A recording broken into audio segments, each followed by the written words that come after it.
стране все больше предпринимателей устанавливают ККМ онлайн кассовый аппарат. Мадина Мирбекова работает на новой кассовой машине уже больше года. По ее словам, у ККМ много технических возможностей.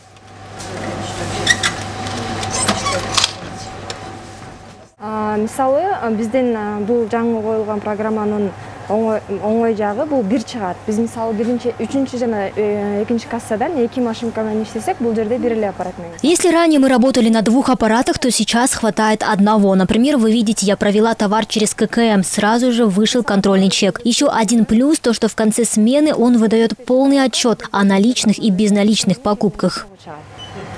А биз мурда дополнительно дагы эки машинка иштетип калчубуз колго.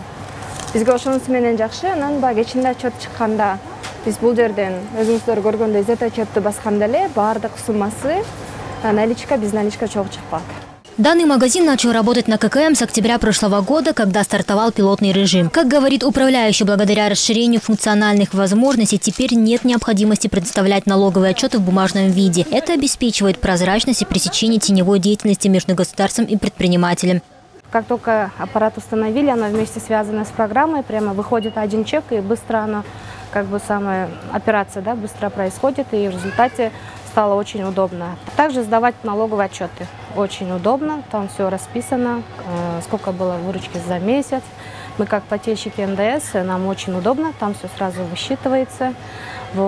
И хотелось бы посоветовать всем предпринимателям воспользоваться новым аппаратом ККМ. Доля теневой экономики в стране составляет 30–40%. Кабинет министров поставил перед собой цель вывести предпринимательство из тени и увеличить налоговые и таможенные поступления в госбюджет. За последний месяц почти 8 тысяч субъектов перешли на кассовые аппараты. На сегодняшний день количество субъектов, которые используют ККМ, превысило 33 тысяч. Эки типтеги кассовый аппарат колдонот, булар аппараттык жана программалык.